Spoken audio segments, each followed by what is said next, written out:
The revolution देशभक्त हिंदुस्तानी में आपका स्वागत है। मैं खड़ा हूं अभी कॉन्स्टिट्यूशन क्लब ऑफ इंडिया पे। यहां पर इंडियन नेशनल बार एसोसिएशन ने 73rd कॉन्स्टिट्यूशन डे के उपलक्ष्य में एक इंटरनेशनल कॉन्फ्रेंस ऑर्गेनाइज की है। इस कॉन्फ्रेंस में लीगल फ्रेटर्निटी के लोग आए हुए हैं, लॉ फर्म्स आई हुई हैं, स्टूडेंट्स आए हुए हैं, कॉलेज के प्रोफेसर्स आए हुए हैं। चलिए उन्हीं से बात करते हैं कि लीगल कम्युनिटी के बीच में आजकल किन विषयों पर चर्चा चल रही है।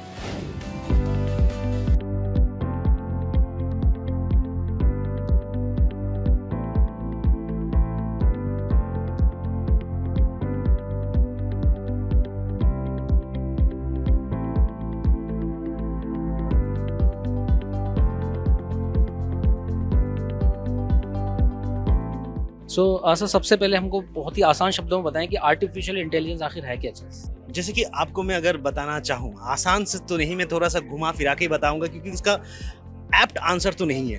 क्योंकि अगर मैं बोलूँ कि मीडिया कौन है तो आप कहेंगे मीडिया मतलब है न्यूज़ चैनल, न्यूज़पेपर। लेकिन मैं तो ये कहूँगा कि मीडिया तो इंटरनेट भी है, मीडिया ये माइक्रोफोन भी है, मीडिया एक पेन ड्राइव भी है। तो इसी तरीके से आर्टिफिशियल इंटेलिजेंस ये है कि एक जो इंसान है वो किसी एक न्यूरल चीज को बनाई है जो आर्टिफिशियली वो मैकेनाइज्ड है। एक रोबोट हो सकता है या फिर कोई भी एक टेक्नोलॉजिकल चीज हो सकती है जो ह्यूमन की तरह काम कर सकती है। अब मैं तो ये भी कहता हूं कि AI has emotions also because they study our emotion. जैसे कि हम अगर घर पे रहते हैं तो पापा आज गुस्सा है कि नहीं, तो हम उनके इमोशन से पता करते हैं कि एक क्वेश्चन पूछ के कि आप कैसे हो, तो अगर सच अच्छे से जवाब नहीं दिए तो हम सोचते कि नहीं अभी ये मैटर मुद्दा उठाना ही चाहिए। Same is Alexa, okay Google, ये सारी चीज़ें हमें फॉलो करते हैं कि हम क्या सर्च कर रहे हैं, कौन से गाना ढूंढ रहे हैं, और उससे वो हमारा मूड समझने की कोशिश करता है। सर लॉ फर्म्स को कैसे इम्पैक्ट करेगा AI? देखिए, जहाँ तक जो क्वेश्चन है ये ज़्यादातर नेगेटिवाइज्ड क्वेश्चन है कि ये इफेक्ट तो ज़्यादा नहीं करेगा। ये कहीं से भी नेगेटिवली इफेक्ट नहीं करेगा, ये सिर्फ हेल्प करेगा काम को और आसान करने के लिए। जो एक्सेल ने किया है, जो वर्ड ने किया है, जो विंडोज़ ने किया है, और विंडोज़ के बाद मैकबुक ने किया है, तो इसी तरीके से इसको सिर्फ आसान कर देगा और ये अडॉप्ट करता रहेगा। This is machine learning. वो सीखता जाएगा अपने आप से क्योंकि ह्यूमन इसको सिखाएंगे, वो ह्यूमन से सीखेगा और अडॉप्ट करेगा। Only it will be helper, nothing more than that. जैसे कि आप मान के चलो, जैसे कि रोबोट वैक्यूम क्लीनर होते हैं, पहले हम ऐसे नॉर्मली वैक्यूम क्लीन करते हैं, अब रोबोट क्या करता है वो खुद से वो करता है क्योंकि हम ह्यूमन आई से शायद से ना देख पाए। यूवी रे क्या करता है वो प्रॉपरली उसको साफ करता है, एक एक कोना साफ करता है। सो उसी तरीके से वो भी AI बेस्ड है। जो रोबोट होता है वो देखता है वो गिरेगा कि नहीं, कितना कचरा है, वो वेटी कचरा है या फिर वो ड्राई है, वो सारा कुछ वो खुद से करता है। So it will only help in saving the time and to pace up with the development. हम एक डेवलपिंग नेशन है और हमें अगर डेवलप्ड होना है तो कहीं ना कहीं AI का इस्तेमाल हमें जल्द से जल्द करना होगा। सर अभी किसी ने अंदर एक सवाल पूछा था, क्या आर्टिफिशियल इंटेलिजेंस लॉयर्स को रिप्लेस कर सकता है? और जिसका आंसर मैंने ही दिया था कि नहीं कर सकता है, ये कभी नहीं होगा। रिप्लेसमेंट नहीं होता है, गुरुओं का कभी रिप्लेसमेंट नहीं हो सकता है, मम्मी पापा का रिप्लेसमेंट नहीं हो सकता है, राइट? मेरे वाइफ का कोई और रिप्लेसमेंट नहीं हो सकता है, मेरे बच्चों का कोई रिप्लेसमेंट नहीं हो सकता है। वैसे लॉयर का भी रिप्लेसमेंट AI नहीं होगा। It's an helping tool only, it will help, replacement तो नहीं होगा क्योंकि वो उसमें खराबी आएंगी, इंसान में चेंज आएंगे, सोसाइटी में चेंज आएगी, तो ऑटोमेटिकली हमें उसको डेवलप करना पड़ेगा सिर्फ स्ट्रीमलाइनिंग के लिए, काम को आसान करने के लिए, उससे ज़्यादा तो नहीं। हाँ, आप अगर एग्जाम्पल आप लोगे तो जैसे एडास का ले लेते हो या गूगल मैप का ले लेते हो। बहुत सारे एक्सीडेंट्स हुए हैं फॉरेन में, इंडिया में भी हुए हैं, और एडास जैसे लोग चला रहे हैं, वीडियोस बना रहे हैं कि वो लोग पत्तियां खेल रहे हैं और गाड़ी चल रही है। तो ये सारी चीज़ों में लॉज आएंगे, मोटर व्हीकल एक्ट को चेंज करना पड़ेगा, गूगल मैप के जो टर्म्स एंड कंडीशन है उसको देखना पड़ेगा। तो सर लॉ फर्म्स रेडी हैं क्या AI के साथ चलने के लिए? ऑब्वियसली 2017 में साइरल, अमरचंद, मंगल दास ने already they have started in 2000, they have revolutionised by कीरा। जो कीरा या कायरा जो है उसको उन्होंने पहली बार इंडिया में लॉन्च किया था for the legal field actually, और इसके बाद बहुत सारे ऐसे AI टूल्स आते गए। तो सर ये आर्टिफिशियल इंटेलिजेंस बेसिकली किस तरह से हेल्प कर रहा है अगर मैं लीगल कम्युनिटी की बात करूँ तो उनको किस तरह की सपोर्ट ये प्रोवाइड? देखिए, जैसे कि डॉक्यूमेंट्स की बात होती है, जैसे हम डॉक्यूमेंट्स को पढ़ते रहते हैं बहुत देर तक, उसको शॉर्ट समरी हमें चाहिए, तो ये एआई क्या करेगा, वो पर्टिनेंट पॉइंट लेके आ जाएगा। जैसे आपने सुना होगा एलपीओ का नाम, राइट, लीगल प्रोसेस आउटसोर्सिंग, तो वो भी क्या करते हैं, फॉरेन केसेस को आउटसोर्सिंग करके उसको स्टडी करते हैं। हमारे ही बच्चे उसको स्टडी कर रहे हैं, दो not in the may be not thoroughly in the legal way. तो सिमिलरली वो सिर्फ काम को आसान करे, इतने पेपर्स हमें ना पढ़ के वो कम में हो जाएगा। और बाकी और भी सारी चीज़ें हैं जो लॉयर को हेल्प कर, जैसे कि मैंने अंदर भी during the conference panel discussion मैंने बोला है रिगार्डिंग केस डायरी मेंटेनिंग। हम पहले हाथ से लिखते थे, अब ये जो कार्ड है ना, ये मैंने कार्ड अभी रखा है, मैं अभी जाके है ना आर्टिफिशियल की इंटेलिजेंस, मैं सिर्फ इसका फोटो क्लिक करूंगा और ये जो कार्ड के सारे डिटेल्स है ना वो डिजिटली मेरे एक ऐप में आ जाएंगे। तो मुझे कार्ड ढूंढने की भी जरूरत नहीं है और वो मेरे उसमें है। जैसे you can take the example of DigiLocker also, initiative of government. DigiLocker में आप हर एक अपना सर्टिफिकेट, हर एक मतलब स्कूल के सर्टिफिकेट, आपका और भी जितने भी डॉक्यूमेंट्स है, आप सिर्फ अपना आईडी नंबर, रेफरेंस नंबर दो और it will get connected. It's making easy, right. आप पासपोर्ट के लिए जा रहे हो, आपको डॉक्यूमेंट अपलोड नहीं करना है, डिजी लॉकर के साथ कनेक्ट कर दीजिए, गवर्नमेंट को मिल जा रही है डॉक्यूमेंट। अच्छा सर, जो आपने डिजी लॉकर की बात की है, तो बेसिकली जो हमारा डेटा है जो हम डिजी लॉकर पे अपना अपलोड करते हैं, तो वो तो ऑनलाइन रहता है, क्लाउड पे रहता है। तो हाँ, तो बेसिकली वही देखिए, हम प्राइवेसी की मुद्दा हम पुट्टो सभी से ला रहे हैं। अब प्राइवेसी का मैटर ये है, पता है क्या है, हम आईफोन को, हर एक मोबाइल, एंड्रॉयड मोबाइल को हम लोग अपना उंगली का ये पूरा मार्क दे रहे हैं, तब हमें प्राइवेसी की कोई इश्यूज नहीं है। हम फेस डिटेक्शन के लिए मोबाइल के लिए दे रहे तब इशू नहीं है। लेकिन जब हम आधार के लिए दे रहे तब हमें दिक्कत है। जब हम जॉब के लिए जाते हैं तब भी हम अपना इन और आउट फिंगरप्रिंट से ही कर रहे हैं, तब इशू नहीं है प्राइवेसी से, सिर्फ आधार के टाइम पे इशू है। तो मुझे लगता है कि there is no issue with that, because when the government is actually, see issues आएंगे, लेकिन मुझे नहीं लगता है कि इतना भी इशू होना चाहिए if you are not into illegal acts. तो सर, ये तो बात हो गई इश्यूज़ की कि हमारा जो डेटा है उसकी प्राइवेसी की बात हो गई। इसके अलावा एक आखिरी सवाल ये है कि जब हमारा डेटा क्लाउड पे रहता है तो उसका चोरी होने का भी खतरा होता है, तो उसके बारे में ये चैलेंजेस हैं, ये चैलेंजेस है। तो इसके लिए ही जो जितने भी हमारे लॉज है, डाटा प्रोटेक्शन लॉज है, आईटी लॉज है, ये है। लेकिन हाँ, ये ऐप नहीं है, उसमें ही सुधार लाने पड़ेंगे। जैसे हम अगर एडीआर की बात करें, जितने मीडिएशन है, वो लॉन्ग बैक जो हमारे कंट्री, जो डेवलप्ड नेशंस है, वो 1980s में, 1835 में उन्होंने सोच लिया था और अब हमारी इंडिया में आए हैं। तो हमें काम करना पड़ेगा, इसमें न्यू चीज़ें आ रहे हैं तो हमें सीखना पड़ेगा, जानना पड़ेगा। So ma'am, online copyright infringement बहुत ज़्यादा बढ़ गया है और डेटा बहुत ज़्यादा चोरी होने लग गया है। तो एज अ मीडिया पर्सन अगर मैं आपसे पूछूं कि हम अपने डेटा को कैसे सेव कर सकते हैं, तो उसके बारे में प्लीज़ बताइए। अब जैसे कि मेरा कोई सामान है, उसे मैं ही संभाल के रखूंगी ना। जैसे आप किसी होटल में जाते हैं या कहीं पे भी जाते हैं, इवेंट में तो लिखा रहता है ना, अपने सामान की सुरक्षा स्वयं करें। तो डेटा भी यही है, you need to protect your data. और इसको सेफगार्ड करने के लिए हमारे देश में डेटा प्रोटेक्शन का एक्ट है। लेकिन आपको ये समझना चाहिए कि डेटा है कहाँ पे। ये मैंने अभी सेशन में भी बोला था, the data is stored in the cloud.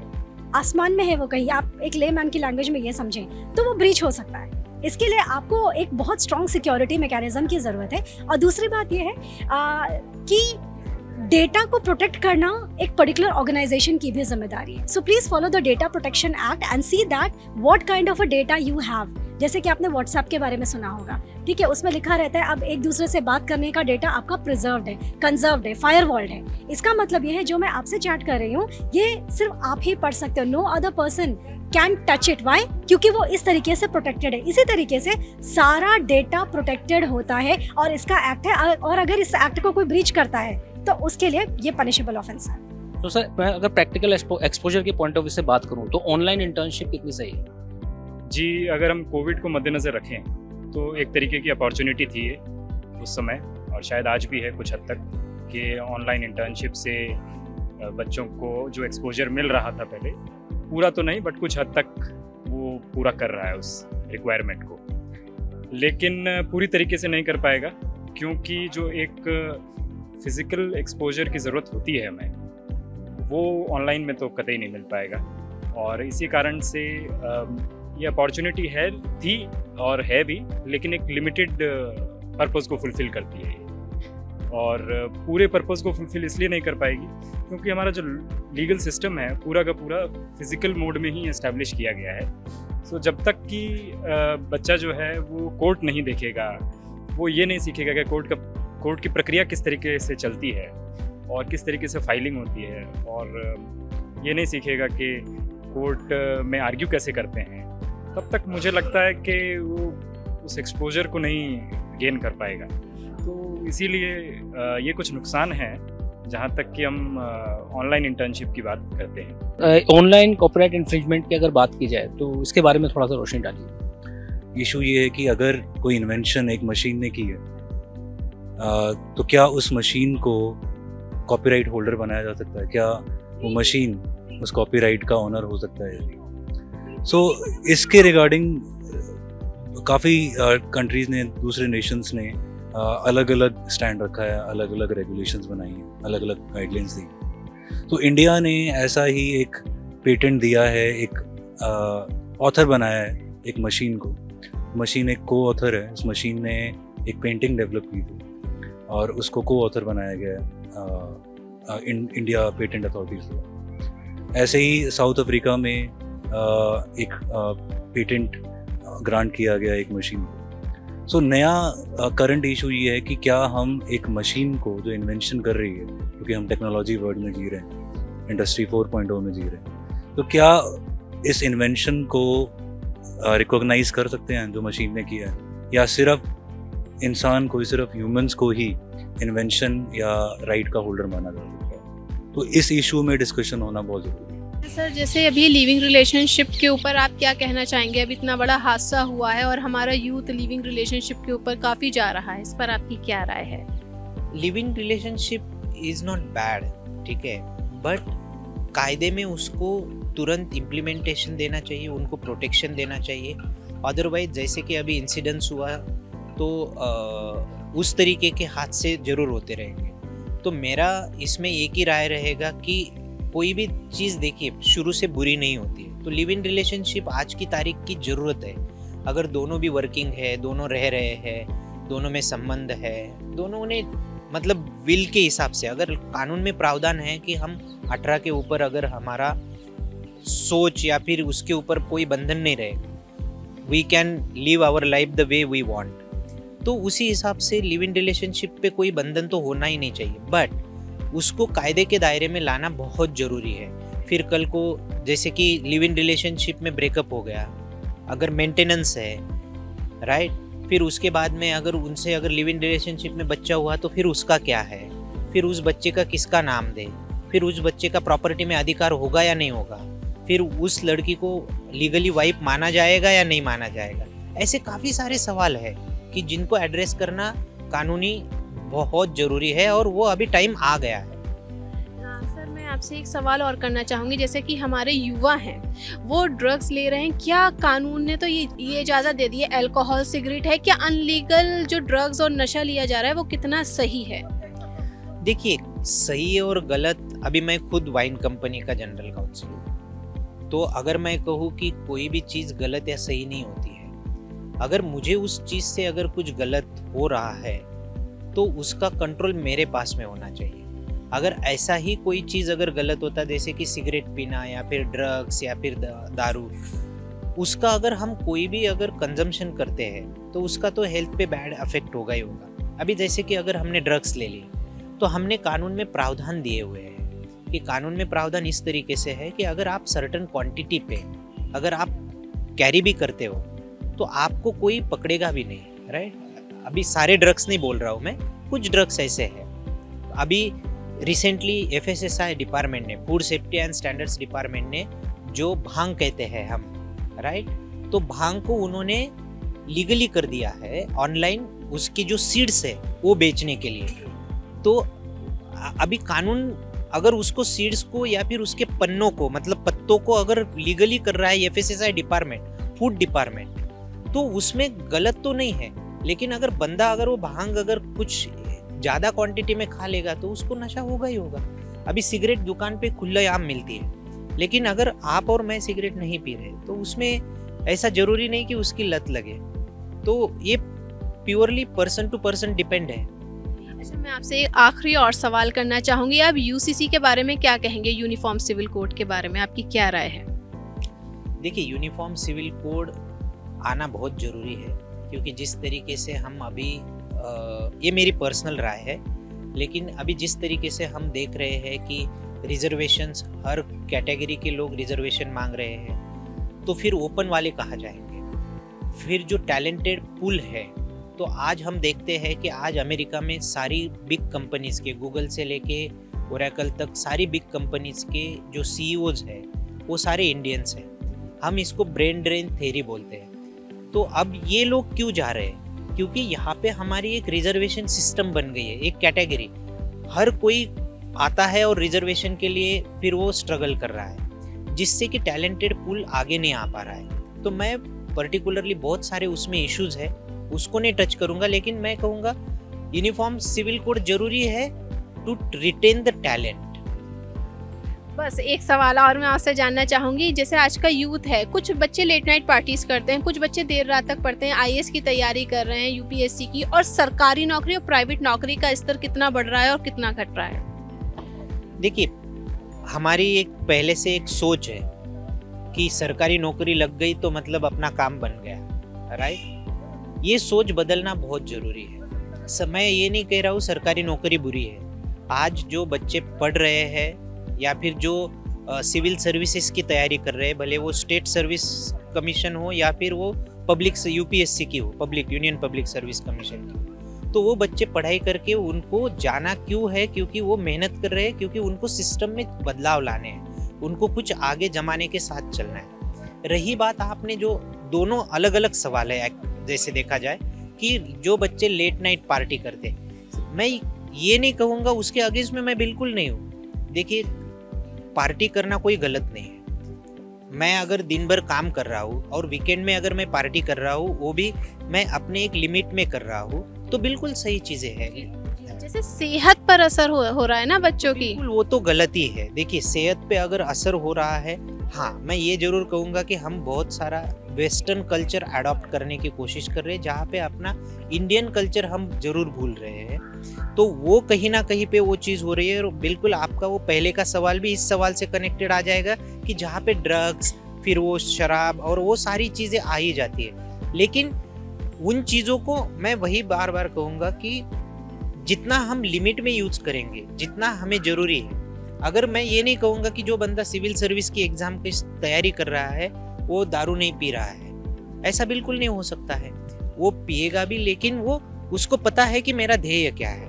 तो ये बच्चों को घर से भी संस्कार मिलने चाहिए, हमारा कल्चर भी डेवलप होना चाहिए, और उस तरीके से फिर वो बच्चे जरूर आगे बढ़ेंगे। और सरकारी नौकरी या फिर प्राइवेट नौकरी, वो तो फिर सब अच्छे ही है।